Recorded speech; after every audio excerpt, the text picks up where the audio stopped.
Last lecture में हम लोग ने देखा था कि कैसे हम लोग ने गैस्ट्रिक मोटिलिटी की।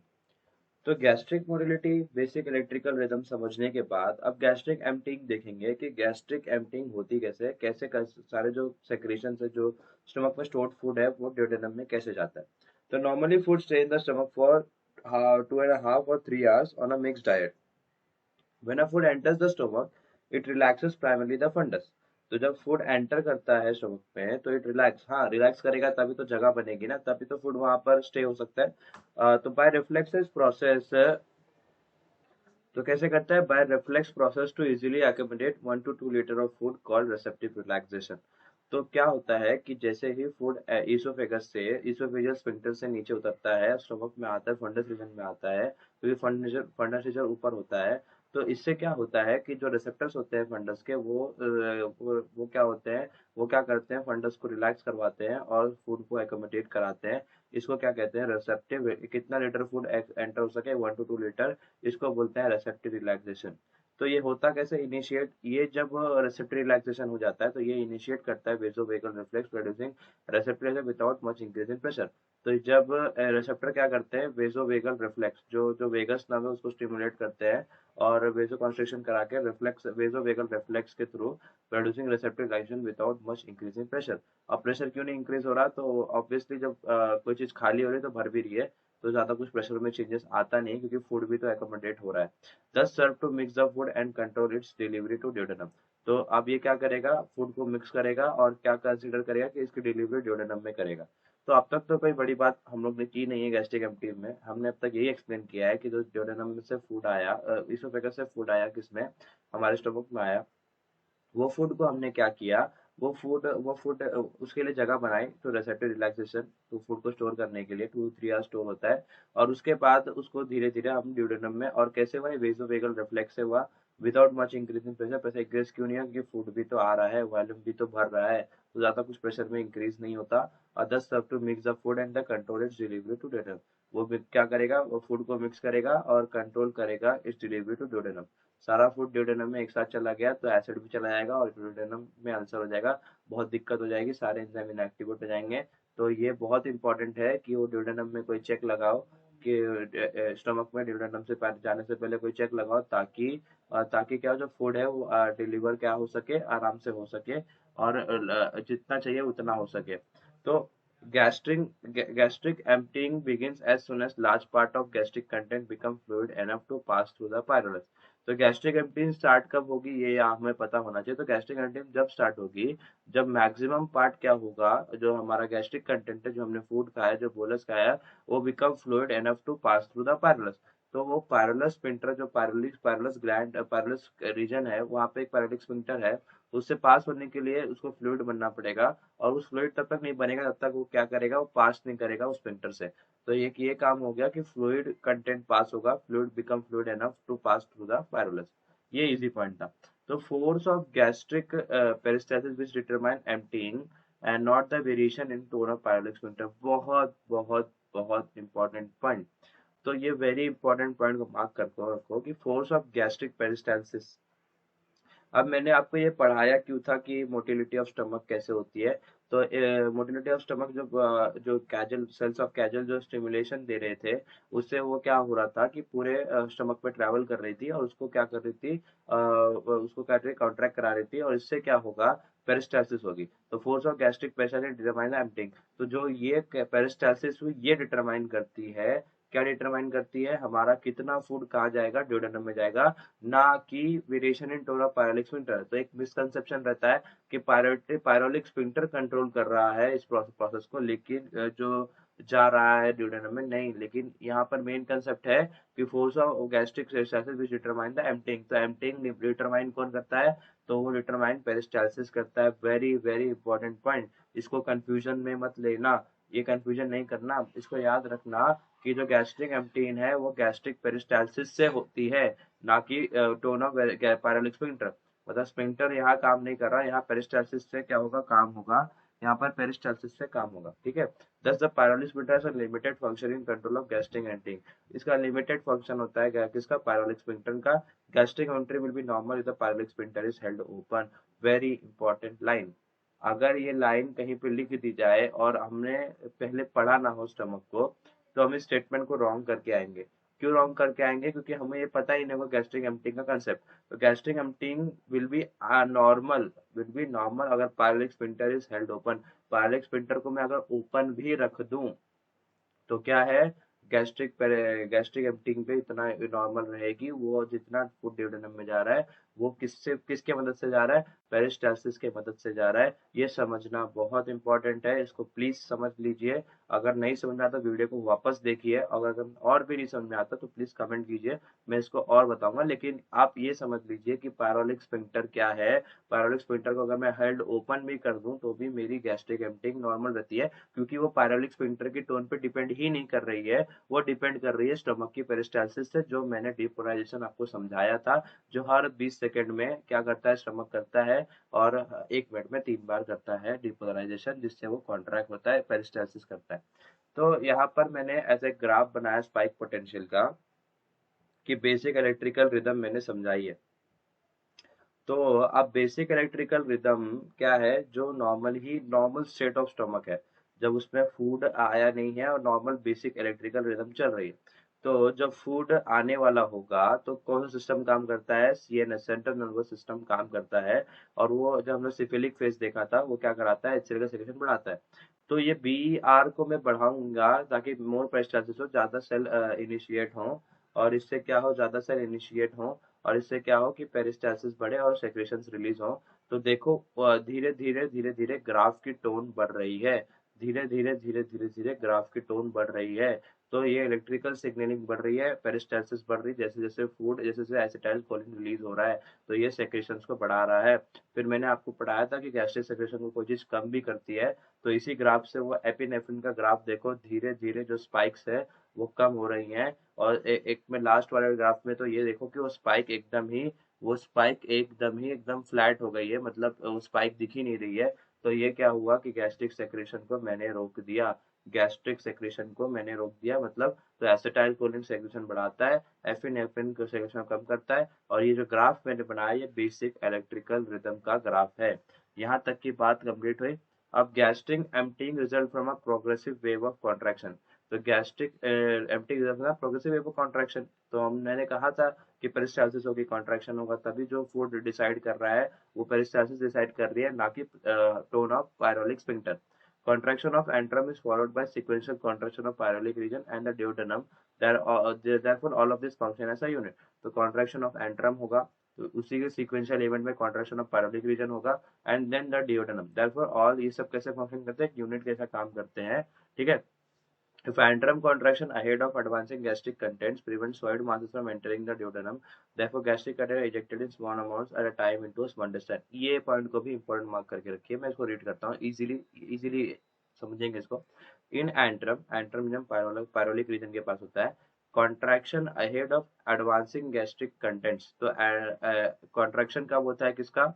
हमारे एंट्रम का। तो ये क्या करता है, ये पहले कॉन्ट्रैक्ट कर जाता है, जो कंटेंट आने वाला है, गैस्ट्रिक कंटेंट जो पीछे पड़ा हुआ है फंडस और मेन बॉडी में, वो कंटेंट आने से पहले ये कॉन्ट्रैक्ट कर जाता है।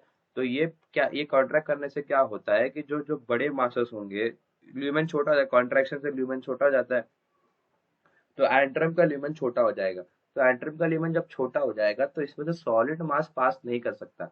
क्या नहीं पास कर सकता?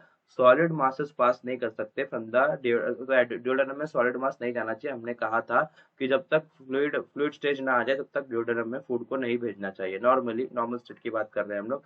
तो अब नॉर्मल स्टेट में क्या होना चाहिए? फ्लूइड नहीं आना चाहिए।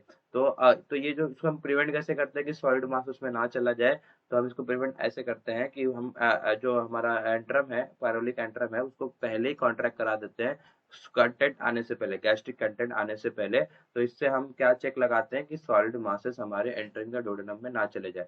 therefore gastric content are ejected in small amount at a time into small intestine।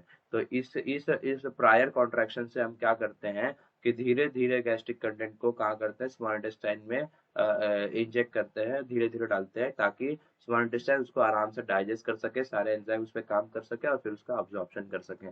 तो ये पूरी फिजियोलॉजी स्टमक एम्प्टीइंग की और स्टमक मोटिलिटी की बहुत इंपॉर्टेंट है, बहुत इंपॉर्टेंट है फिजियोलॉजी समझने के लिए, पायरोलिक स्फिंक्टर को समझने के लिए, पायरोलिक एंट्रम क्यों पहले कॉन्ट्रैक्ट करता है, सॉलिड मास क्यों नहीं जाता, इसको समझने के लिए तो काफी इंपॉर्टेंट कंसेप्ट था। अब देखते हैं एक और, regurgitation of duodenum is normally prevented. तो अब क्या होगा कि जैसे हमने इसोफेजियल स्फिंक्टर लगाया था, कहाँ पर, सब इसोफेजियल स्फिंक्टर, इतनी लोअर इसोफेजियल स्फिंक्टर लगाया था, जिससे क्या हो रहा था कि जो स्टमक का कंटेंट है वो मेरे माउथ के थ्रू बाहर ना आ जाए। ठीक है, तो वो स्फिंक्टर मैंने लगाया था, उसको रिगर्जिटेशन बोलते हैं। तो रिगर्जिटेशन ड्यूडेनम से वापस स्टमक में भी तो फूड आ सकता है ना, तो regurgitation of duodenum is normally prevented कैसे करते हैं, because the contraction of pyloric segment tends to persist slightly longer than the duodenum.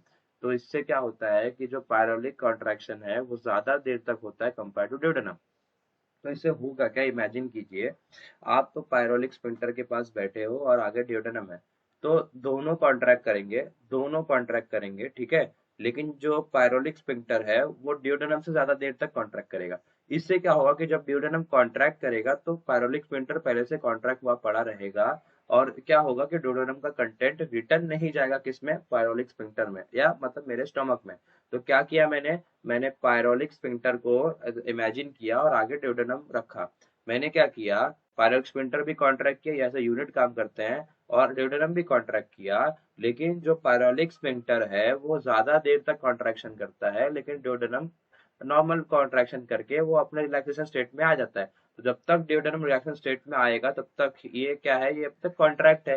तो जो चीज कॉन्ट्रैक्ट है उसका ल्यूमेन छोटा है, तो उसमें चीजें नहीं जाएंगी ना। तो यही चीज यही बुक हमारी बता रही है कि हमें ये समझना है कि जो पायरोलिक सेगमेंट है वो ज्यादा देर तक कॉन्ट्रैक्ट रहता है कंपेयर टू ड्यूडेनम। तो ये दोनों साथ एज ए यूनिट कॉन्ट्रैक्ट करते हैं, दोनों साथ में कॉन्ट्रैक्ट करते हैं, लेकिन जो पहले रिलैक्स करता है कौन, ड्यूडेनम। इसी वजह से जो ड्यूडेनम का जो सेक्रेशन है वो हमारे स्टमक पे रिटर्न ना चले जाए, ये प्रिवेंट करता है। फिर due to stimulating action of CCK and the pyloric sphincter. तो ये डिले डिले आता क्यों है, तो ये जो सीसीके और सेक्रेटिन है ये पायरोलिक स्फिंक्टर को कॉन्ट्रैक्ट कराते हैं, स्टमक की मोटिलिटी को कम करते हैं। पायरोलिक स्फिंक्टर को कॉन्ट्रैक्ट कराते हैं और स्टमक की मोटिलिटी को कम करते हैं। ये दो बातों से मैंने regurgitation from duodenum normally prevent किया। तो इतना होने के बाद अब रेट ऑफ गैस्ट्रिक एम्पटिंग देख लेते हैं, एक और टॉपिक है। ये टॉपिक बहुत इंपॉर्टेंट है, rate of gastric emptying depends upon. तो अब गैस्ट्रिक एम्पटिंग कैसे कैसे कितने रेट पे, तो directly on the square root of volume of liquid meal remain the stomach. तो किसके स्क्वायर रूट ऑफ वॉल्यूम, जितना वॉल्यूम ऑफ लिक्विड मील हमारे स्टमक में होगा उसके अकॉर्डिंग हमारा जो गैस्ट्रिक एम्पटिंग होगी। तो अकॉर्डिंग टू लैपलेस लॉ, अब देखो हम जब हमारा पीएमटी या नीट देते थे तो हम ये देखते थे कि यार फिजिक्स पढ़ी क्यों रहे हैं। तो फिजिक्स कहीं ना कहीं फिजियोलॉजी में आएगी, ग्राफ्स में आएगी, केमिस्ट्री आएगी, हर चीज आती है। अब हम लोगों ने एक वीक एसिड का कंसेप्ट देखा था जब मैकेनिज्म ऑफ HCl सेक्रेशन देखा था कि H2CO3 एक वीक एसिड है, H प्लस और CO3 माइनस में टूट जाएगा। तो कहीं ना कहीं सब चीज हमारे काम आती है। उसमें एक अच्छा एग्जांपल है कि लैपलेस लॉ हम लोग को गैस्ट्रिक एम्पटिंग में काम आ रहा है कि डायरेक्टली ऑन द एक किस पे directly proportional on the square root of volume of liquid mean remaining the stomach. जितना लिक्विड मील हमारे स्टमक में है उस पर डिपेंड हो गया gastric emptying. Tension on the wall of a organ is a direct function of radius. तो tension किसका फंक्शन है, डायरेक्ट फंक्शन ऑफ रेडियस है। Therefore, tension in the stomach wall acts on adequate stimulus for a peristalsis stimulating gaseous receptor in the vagus। तो क्या हो रहा है कि जब टेंशन क्रिएट हो रही है, जब वॉल्यूम बढ़ रहा है स्टमक का, तो इससे क्या हो रहा है कि ये डायरेक्ट फंक्शन है रेडियस का। तो अब क्या हो रहा है कि ये टेंशन क्या क्रिएट कर रही है, स्टमक वॉल को डिस्टेंस कर रही है, रिसेप्टर को स्ट्रेच कराएगी, क्योंकि जब भी वॉल्यूम बढ़ेगा तो हमारे जो स्ट्रेच रिसेप्टर है वो क्या होंगे, स्ट्रेच रिसेप्टर खींचेंगे, एक दूसरे तरफ खींचेंगे। तो इससे स्ट्रेच रिसेप्टर खींचने से अब वही मैकेनिज्म, स्ट्रेच रिसेप्टर खींचे, वो गए मीजनस प्लेक्सस के पास, वहां से पोस्ट गैंग्लियोनिक पैरासिम्पथेटिक फाइबर आए, पैरासिम्पथेटिक फाइबर ने क्या किया, पैराइटल सेल को स्टिमुलेट किया, एचसीएल का सेक्रेशन बढ़ गया। तो गैस्ट्रिक एम्पटिंग, गैस्ट्रिक मोटिलिटी बढ़ गई, तो गैस्ट्रिक एम्पटिंग बढ़ गई। ठीक है, तो ये रिसेप्टर बाय वेगा ही इसका काम किया। अब दूसरा है प्रोडक्ट्स ऑफ प्रोटीन डाइजेशन।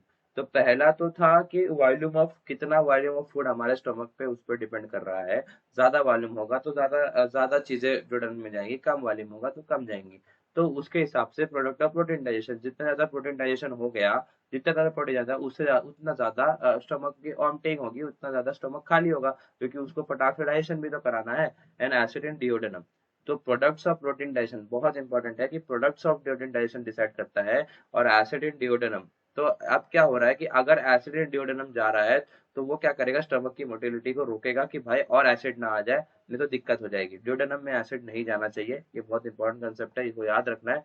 तो उसके बाद क्या कर रहा हूँ मैं, स्टिमुलेट कर रहा हूँ receptor in duodenum mucosa and decrease gastric emptying, this called enterogastric reflex.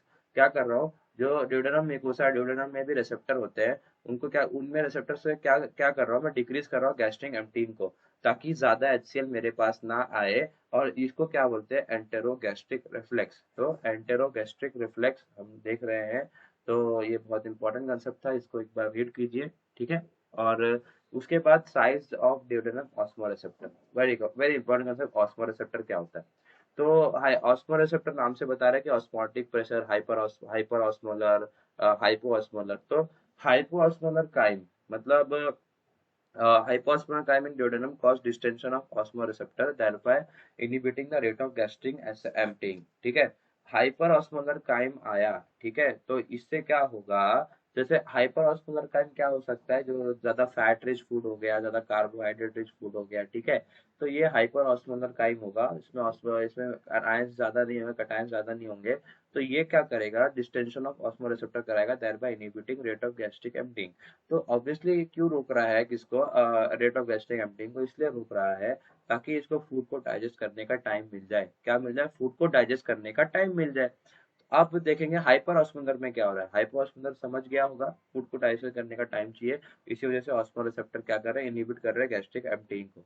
उसके बाद hyper osmolar chyme in duodenum by causing shrinkage of osmoreceptor. तो हाइपर ऑस्मोलर काइम आया तो वो क्या करेगा, श्रिंक करेगा ऑस्मोरेसेप्टर को, ठीक है।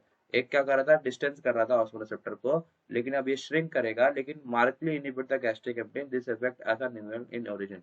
तो अब आप बोलोगे कि हाइपर ऑस्मोलर आने पे एकदम ही सेक्रेशन क्यों रोक दिया, मतलब अब एम्पटिंग क्यों रोकी गई।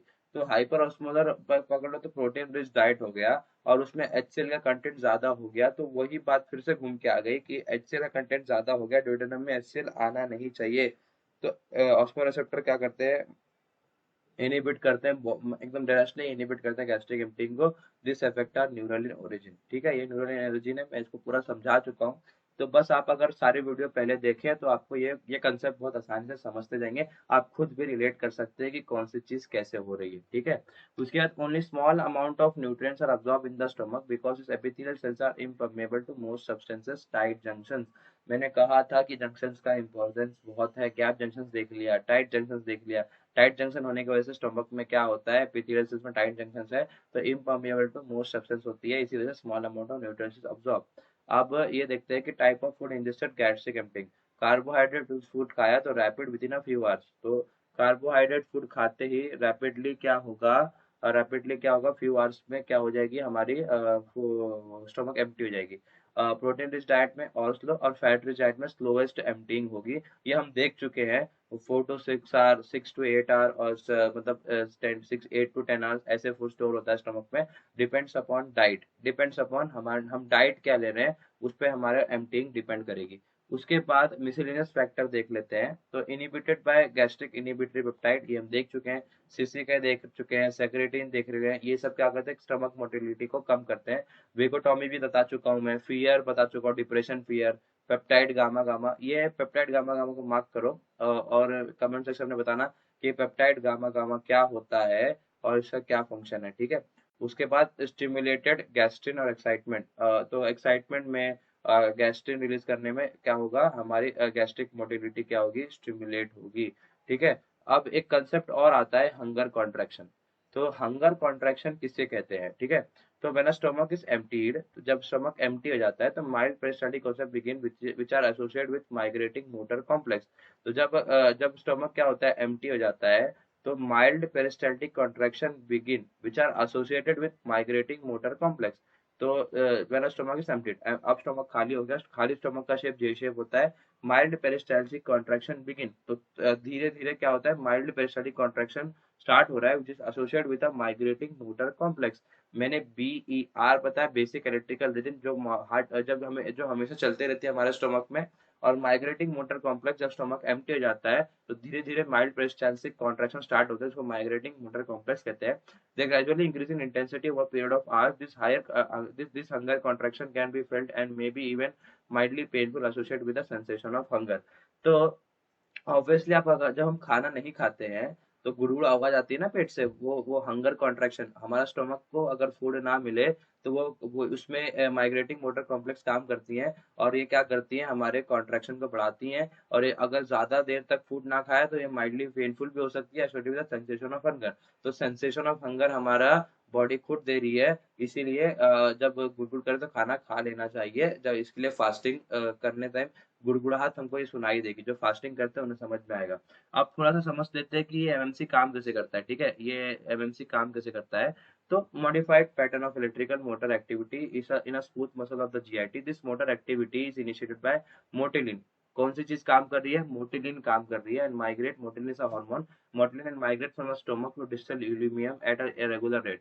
तो ये कहाँ कहाँ से कॉन्ट्रैक्शन कराती है, तो ये मोटिलिन स्टार्ट कहाँ से होती है, स्टोमक से स्टार्ट होता है मोटिलिन अपना काम करना। और ये माइग्रेटरी इफेक्ट कहाँ तक दिखाता है, हमारे इलियम तक दिखाता है, जो रेगुलर ब्लेड स्मॉल इंटेस्टाइन का पार्ट है।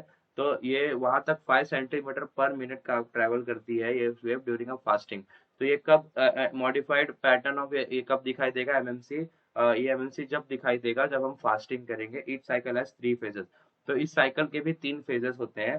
तो फर्स्ट वन में क्या होता है कि नो इलेक्ट्रिकल स्पाइक पोटेंशियल और मैकेनिकल कॉन्ट्रैक्शन एक्टिविटी। तो इसमें क्या है कि कोई इलेक्ट्रिकल स्पाइक पोटेंशियल नहीं आ रहा, बस मैकेनिकल कॉन्ट्रैक्शन हो रहा है, मतलब मैकेनिकली स्टमक कॉन्ट्रैक्ट कर रहा है, मसल कॉन्ट्रैक्ट कर रही है, और ये हो रहा है। फेज टू में irregular electrical and mechanical activity, मतलब अब इलेक्ट्रिकल एक्टिविटी भी आ गई है और मैकेनिकल एक्टिविटी भी आ गई है।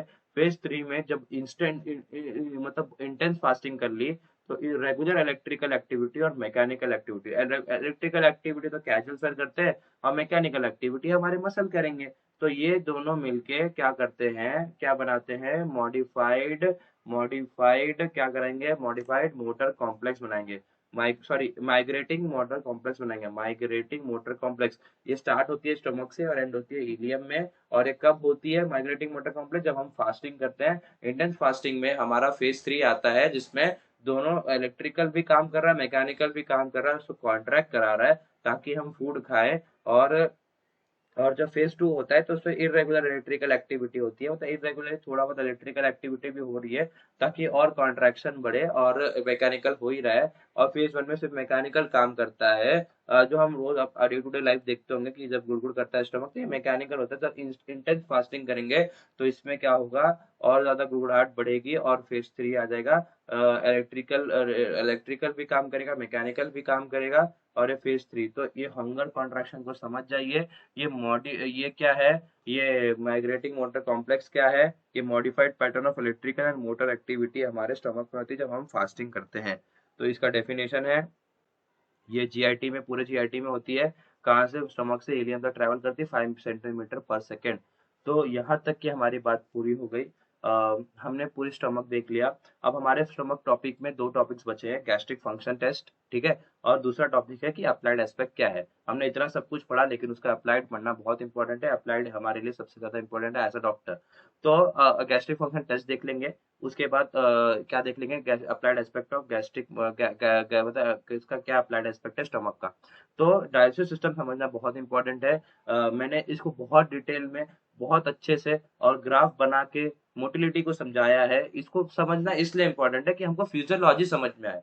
ये जरूरी नहीं है कि अगर मैंने ये टॉपिक्स नहीं पढ़े तो हम एग्जाम पास नहीं होगा। लेकिन ये जब हम पढ़ लेंगे ना, तो देखो ज्यादा कुछ रटने जैसा नहीं है। ज्यादा कुछ रटने जैसा नहीं, सब समझने वाली चीजें हैं। और ज्यादातर चीजें रिपीट हो रही है कंसेप्ट को। जब मैंने एक बार सीख लिया, जब मैंने सारे ग्लैंड्स पढ़ लिए, सारे नर्वस सिस्टम पढ़े, सारे रेगुलेशन पढ़ लिए, तो अब मुझे खाली रिलेट करना है।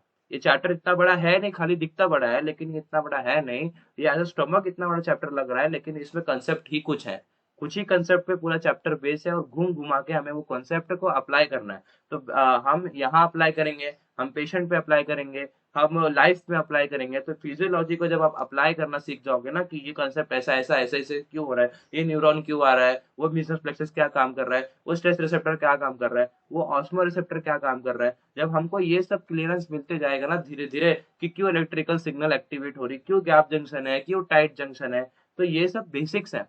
ये बेसिक्स को जब हम अप्लाई कर देते हैं ना तो हमारा काम हो जाता है। ठीक है, तो ये फिजियोलॉजी का मेन मेन अब तो स्टमक हमारा खत्म हो चुका है, बस इसके अप्लाइड और गैस्ट्रिक फंक्शन टेस्ट देखेंगे। और वीडियो अच्छा लगा तो प्लीज चैनल को सब्सक्राइब कीजिए और इसको शेयर कीजिए हमारे सारे स्टूडेंट्स को जो फिजियोलॉजी पढ़ने में स्ट्रगल कर रहे हैं और थैंक यू।